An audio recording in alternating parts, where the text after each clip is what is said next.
My name is David Daniel Ball, and these are the headlines for Sunday, the Ides of March, 2009. Pauline Hanson nude photographs emerge from old cancer-suffering boyfriend. It's for a worthy cause. Let's hope it stops her from being elected or getting paid for campaigning. We are winning the battle of the slick. Queensland government begs the electorate to understand. Iraq wheat exports a boost for Australia, but Rudd promised to remove that last kernel. Woman killed by lightning strike, body found in surf at South Wollongong, drive-by shooter still at large, doctor owed $1 million from New South Wales government, gang petrol bomb police in Northern Ireland. And in comments exposing the myth of Aboriginal history. From Piers, Akerman. For decades, the shrill voices of the left have dominated the culture wars with cries of revisionism whenever historians attempted to put facts before faith in arguments about the so-called stolen generation of Aboriginal Australians. Well, Piers, I only recently found out about my ancestry. I have more work to do. I have Aboriginal ancestry, but not heritage. The reason being that my great-grandfather separated from his wife, who died soon after, around about 1901, and left the children in foster care before committing suicide. His son claimed to have lost an eye at Gallipoli, but many of my family believe it was actually lost in a barroom brawl. On disability for the rest of his life and a war pension, he could afford to get drunk. Mother claimed grandfather had raped her and her sisters when they were growing up. 2 of her 3 sisters suicided, one in middle age and the other elderly. The Aboriginality of my family was not known at the time. None were stolen or protected. I give praise to those in times past who sought to help the needy. They did a brave and they did a good thing. I can't say the same for the politically motivated ATSIC. For me, history begins at home, and many people are standing up for lies. Time for the Australian Labor Party to go. From Tim Blair, there is no escape. Automated phone answering services are apparently even more annoying if you're deaf, which is slightly surprising. Future scene, not even Mad Max can elude Google Street View. Defending human rights in different places. A California tree activist is seriously hurt in the Middle East.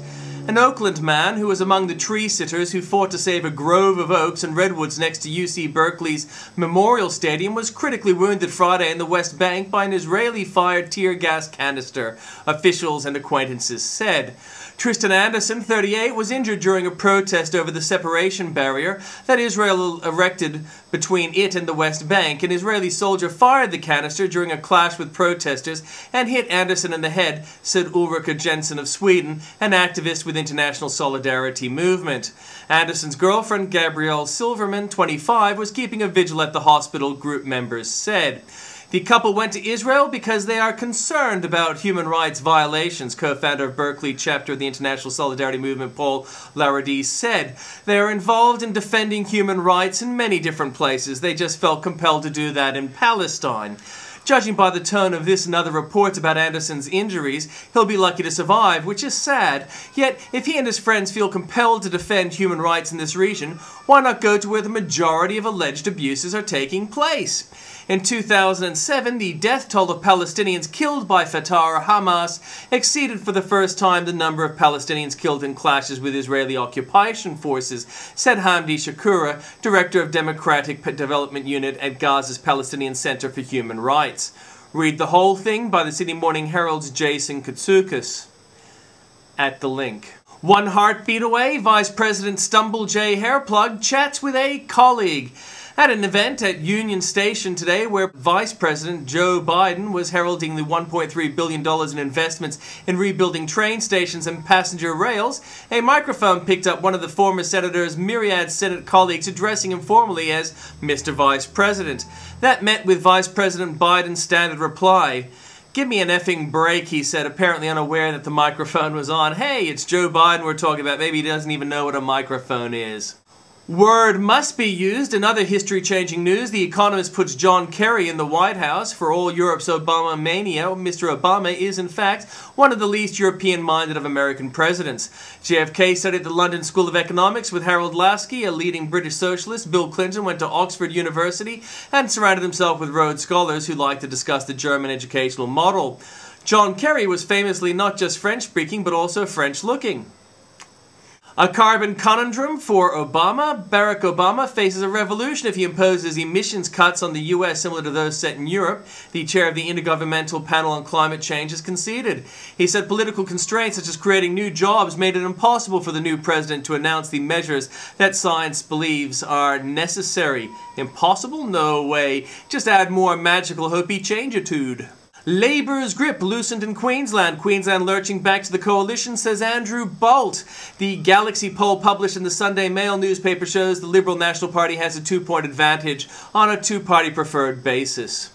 Still, Andrew doesn't give up. He says the paper says this is handy after 3 weeks of campaigning, but not enough to gain the 22 seats needed to govern outright. Galaxy principal David Briggs said the 2-point lead represents a 5.9% swing to the Liberal National Party. A debate of 1,000 yeses. The Courier Mail's green blogger advertises a debate on global warming. On Tuesday evening in Brisbane, 17th of March, the Courier Mail is hosting a free debate on the issue as part of the city's build-up to the Ideas Festival. The event takes place at the Griffith University Echo Centre between 6:30 p.m. and 8 p.m. Laugh until they died. Daniel Finkelstein compiles the 10 best clips on Middle Eastern TV with links to each. Saudi cleric Mickey Mouse must die. Luckily, the Jews take care of him. A children's teddy bear pledges to join the Mujahideen. The tragic martyrdom of the Hamas bunny. Tom and Jerry, the international Jewish conspiracy. Kill the Dane, says the Hamas bunny. Jurassic Park, another international Jewish conspiracy. Kuwaiti TV, homosexuals should be tortured in public squares. Dial 113 and turn in your brother. Harry Potter and the Ziono-Hollywoodists. Funny until you realize that this stuff is being pumped out in deadly earnest, especially to children. What's he got? Got the feeling the neophyte president is being tested? Here's Russia. Russia expressed its interest in using Cuban airfields during patrol missions of its strategic bombers, Russia's Interfax news agency reported. Here's China. A potential conflict was looming in the South China Sea last night after President Barack Obama sent heavily armed destroyers to the scene of the naval standoff between the US and China at the weekend. Icing the hype, the ABC accepts without question the word of a green alarmist. The world is both heating and drowning. Barbara Miller, just 2 years ago, the UN Intergovernmental Panel on Climate Change said in a worst-case scenario, sea levels could rise up to 59 centimeters by 2100. New information has now led to that figure being revised significantly upwards to a projected rise of a meter or even 1.2 meters. Dr. Will Steffen, the Executive Director of the Climate Change Institute of the Australian National University, is at the summit in Copenhagen. Will Steffen. The 59 centimeters did not take into account the changes of the big polar ice sheets like Greenland and West Antarctica because they couldn't be modeled very well at that time. We now have better information on how Greenland and West Antarctica, the polar ice sheets, are behaving, and they're leading us to believe that the sea level rise will indeed be more than 59 centimeters. But here's what the same conference was told about Greenland, but which the ABC didn't report. The giant Greenland ice sheets may be more resistant to temperature rise than experts realized. The finding gives hope that the worst impacts of global warming, such as devastating floods depicted in Al Gore's film An Inconvenient Truth, could yet be avoided. Jonathan Bamber, an ice sheet expert at the University of Bristol, told the conference that previous studies had misjudged the so-called Greenland tipping point, at which the ice sheet is certain to melt completely. We found that the threshold is about double what was previously published, Bamber told the Copenhagen Climate Congress. And what are the actual observations of this reputedly fast-warming, fast-drowning climate? In fact, sea levels haven't risen for the past 2 years. Temperatures haven't risen for the past decade. Hurricanes and cyclones have been decreasing in total energy. Greenland hasn't been following Europe's warming trend. And while the ABC subcontracts its reporting of an alarmist conference to alarmist scientists and activists, it virtually ignores another conference of skeptical scientists and other experts running at the very same time. Is there a reason that so many reporters refuse to temper their alarmist reports with cool facts based not on predictions but on observations? Save the Planet, Don't Breed, a nude paper by Oregon State University scientists lucky still to find enough Piers to review. Picture if Israel had done this. Jason Katsoukas reports on the murder of Hamzi al-Shubaki.